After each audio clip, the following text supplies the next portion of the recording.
What's up YouTube, Dan here from Zephyr Wargames, bringing you a test hand video for Thunder Dragons. Now of course Thunder Dragons are considered to be the new meta, even though most recently at YCS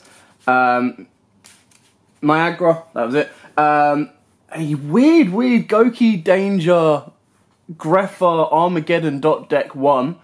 We did get Thunder Dragons in the top 4, and Thunder Dragons were very highly represented. So, leading up to this weekend's YCS London, you'll probably see a lot of Thunder Dragons. So what I'm going to do is I'm going to show you 2 test hands going first, 2 test hands going second, to show you exactly what they kind of produce, and then from that, whether you're facing them or playing them, you kind of know what ideal board they want to be setting themselves up on. So, without further ado, after a very decent long shuffle and a good old cut, our first hand of 5 will be 1, 2, 3, 4, 5.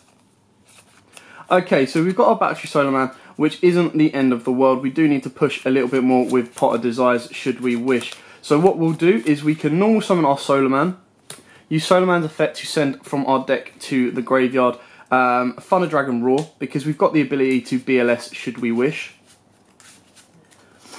We are going first, so what you want to do is gain a bit of hand advantage. So you discard your Thunder Dragon and search out both of the other copies, rather than banishing them off of Desires.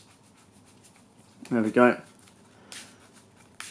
Now everyone might not have the BLS play, so they would probably run the you'd probably play the Desires right about now. But because we've got the BLS in hand, that is how we're going to push further forward.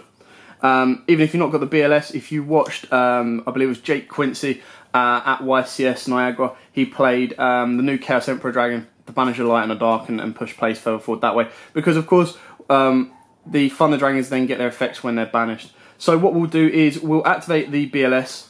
This is now active, we can turn this straight into Colossus if we want, but we'll banish Thunder Dragon and Thunder Dragon Roar, bring out our BLS.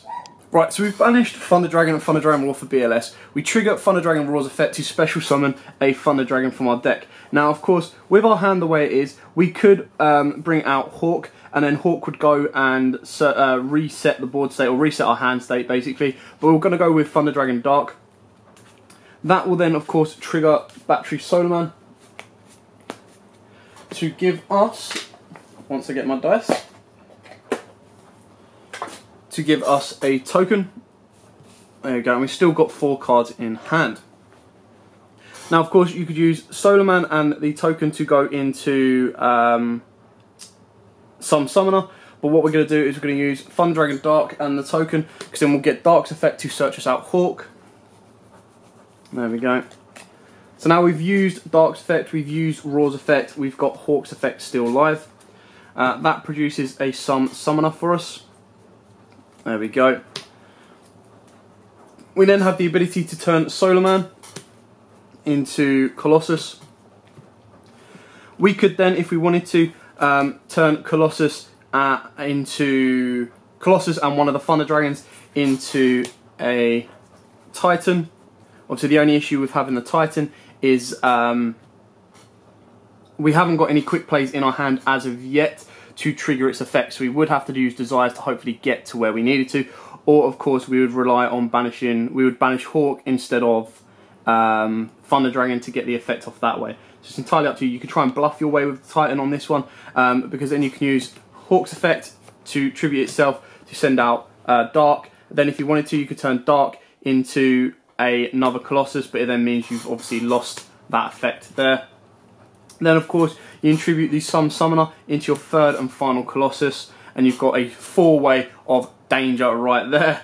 Then if you wanted to, you extend your plays for Desires and hope that you draw either a Dark or into a Matrix to push your plays further forward, or of course your opponents or any disruptive cards that you might need. So it's entirely up to you. Because this is a test hand, we are going to activate the Desires. I don't think I've shuffled since I searched Dark, so we'll do a good old shuffle and a fairly decent cut.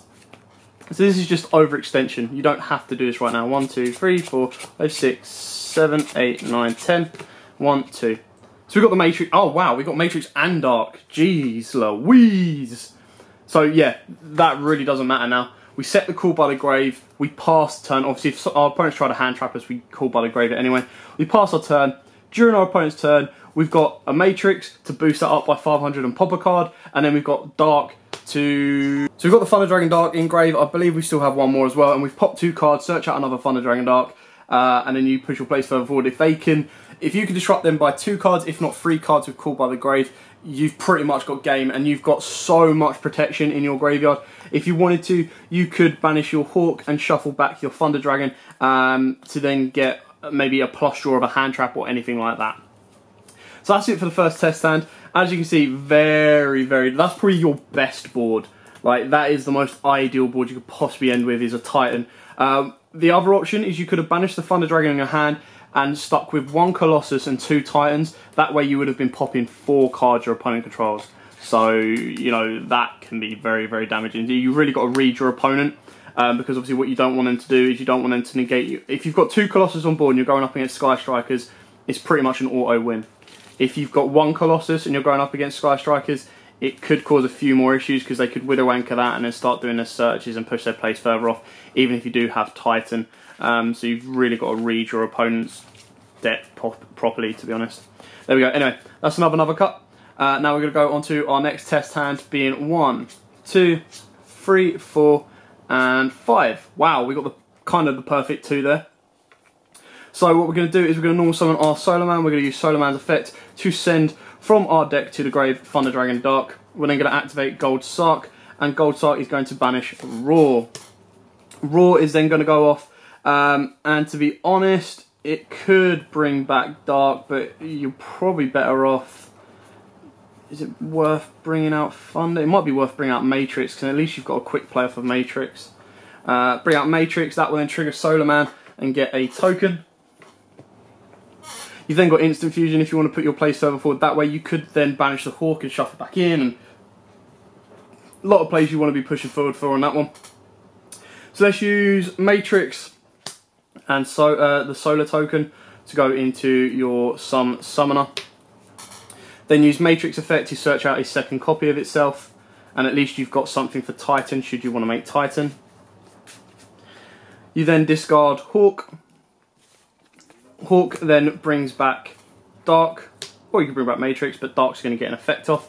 You've now used an effect in hand, so you can tribute Dark straight into your Colossus. Dark's effect then triggers to search a Thunder Dragon that isn't itself. So you can search the normal Thunder Dragon. Because again, we're going first, discard the Thunder Dragon, search out 2 copies of itself. You could search the Thunder Dragon Fusion, I believe. Let me just double check. It just says, add a Thunder Dragon card. So you could add the Thunder Dragon Fusion if you wanted to and extend your place further forward that way. But with the Thunder Dragon, we've deck finned and we've extended our abilities. We could then turn this Solar Man into another one if we wanted to. Or you could activate the Instant Fusion, pay a stack, go into your Kaminari attack, banish the Kaminari attack and the Thunder Dragon, and go into a Titan.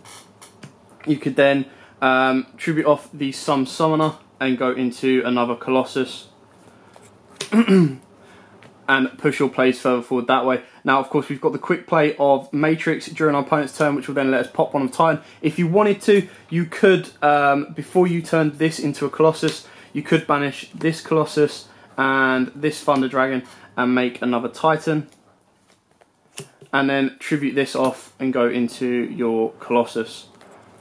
That way, you've got a double pop during your opponent's turn by discarding Matrix. Then you've got a Hawk that can recover you some plays during your next turn as well. And you've got a Solar Man just sitting there, ready to go. So that was obviously our second test stand going first. And as you can see, it is very consistent to get Colossuses on board and getting Titans on board as well. So now let's start getting aggressive. Now we want to be OTKing our opponent or causing them a huge amount of disruption as we possibly can, or clearing their board as much as we can with Titan. It's a little bit late for Colossus, but we'll be using Colossus as stepping stones to be getting into our Titans. So without further ado, after a good old shuffle and a fairly decent cut, our first test hand going second will be 1, 2, 3, 4, 5, 6. That is something you don't want to see. You don't want to see triple dark in your hand from the start. Because it now can't search itself. That's just bad luck. You could Desires to try and push the boat out. We'll Desires and see if we can fix this. 1, 2, 3, 4, 5, 6, 7, 8, 9, 10. There's that, and there's 2. Ugh!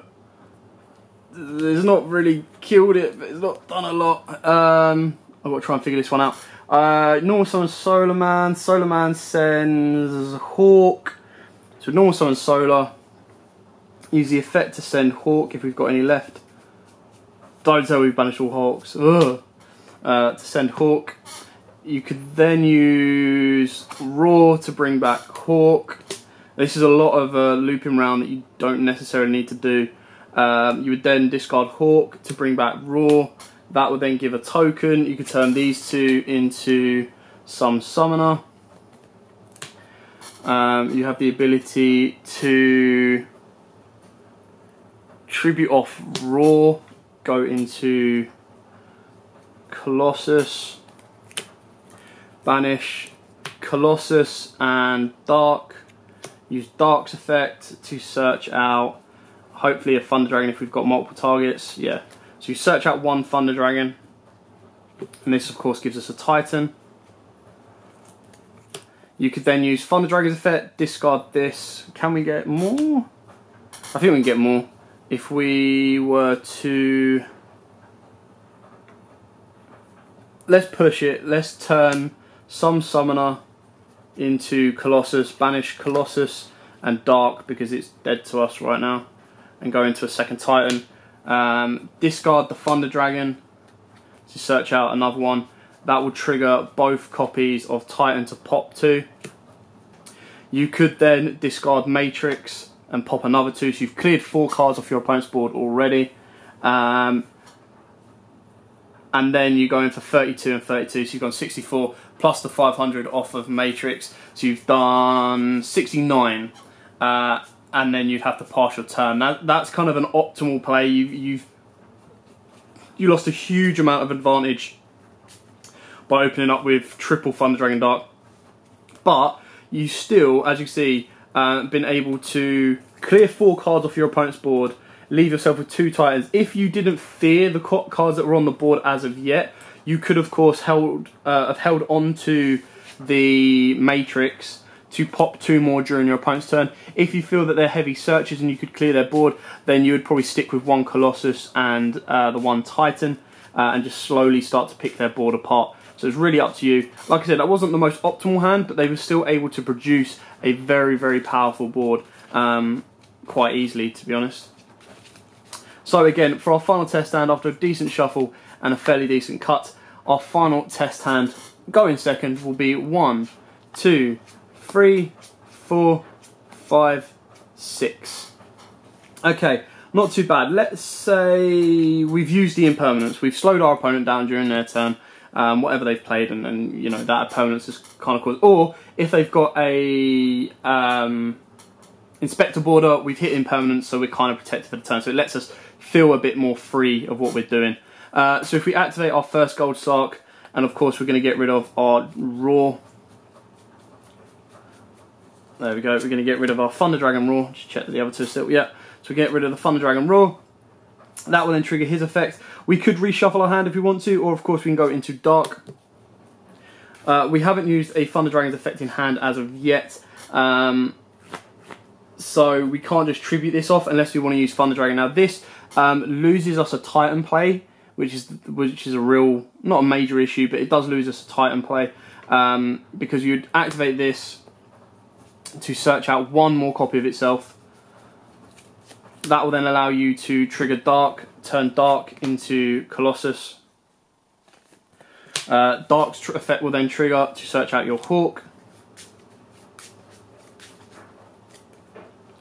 You could then discard Hawk to revive any of the Thunder Dragons you wish, even your Roar. Oh.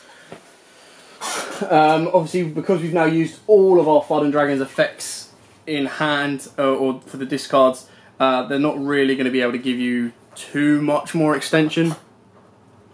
So you would bring back the Roar. You could go into a Titan if you wish. You could play Desires to extend your board a little bit further, or you can link these guys together and go into a Summoner, because you've got the fusion in play. You could activate the fusion and hard summon your Titan by sending back Raw, Colossus, and let's send back Thunder Dragon. That goes there. That gives us Titan. There we go. And we still have a normal summon, so keep that in mind as well. Is we can push for our normal summon now under Pot of Desires if we want to. But I would advise we could turn some summoner into Colossus if we want to. What have we got there? We can pop 2 cards with Thunder Dragon. And then we can make another Titan. I suppose that's one option. So discard your Thunder Dragon, search out 1, pop a card off the Titan, discard the Thunder Dragon, search out another 1, pop a card off the Titan. So you've popped 2 cards on your opponent's board already.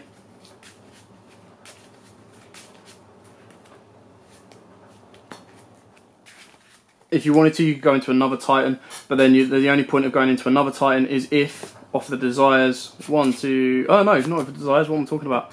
We don't need to do it, we can do it safer. Activate Gold Sark, banish your Matrix effect, search out another copy of itself, turn some summoner into Colossus, banish Colossus and Thunder Dragon for Titan. There we go, so we've got 2 Titans on board. This can then be activated during our opponent's turn. Then we activate Desires. Let me shuffle it after I've searched out the Matrix. Again, we still haven't normal summoned, so you could normal summon if you wanted to and keep the Some Summoner. But at this moment in time, we've cleared 2 cards off of our opponent's board. 1, 2, 3, 4, 5, 6, 7, 8, 9, 10. 1, 2. Solar Man. Oh, look at that. So then, a little bit late for that, you know, but you normal summon a Solar Man. Solar can then use his effect if you wanted to ditch one. Let's put a Raw into the graveyard. You could then link up if you wanted to, but there's no real need to. You can just swing. You've cleared off 2 cards your opponent controls. Swing in for 32, 32, and then 15. So that is technically game if you've cleared off all their threats. And then of course you've got Matrix to play during your opponent's turn. The reason we can't play this during our turn is because each Thunder Dragon is 1 of their effects per turn.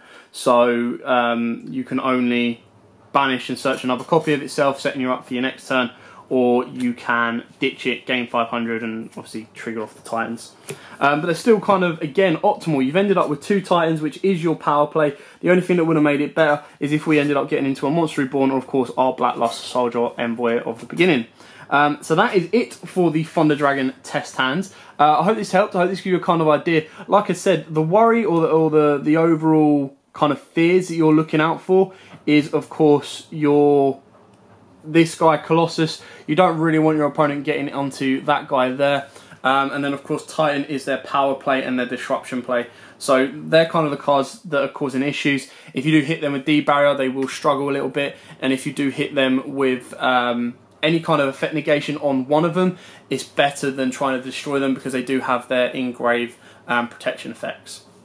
Anyway, for now, I hope you found this informative. I hope this kind of gives you an idea of combating Thunder Dragons or playing Thunder Dragons yourself. Don't forget to like, comment, subscribe, share. And until next time, guys, as always, happy dueling. Also, YouTube, thanks for watching that video. I hope you liked it. If you did, hit that like button. And of course, don't forget to hit that big red subscribe button in the bottom left-hand corner and the notification bell so you don't miss out on anything. We've got more deck profiles, duels, pack openings, and many more Yu-Gi-Oh! Videos coming up for you all year round. So don't forget to stay tuned for all of that.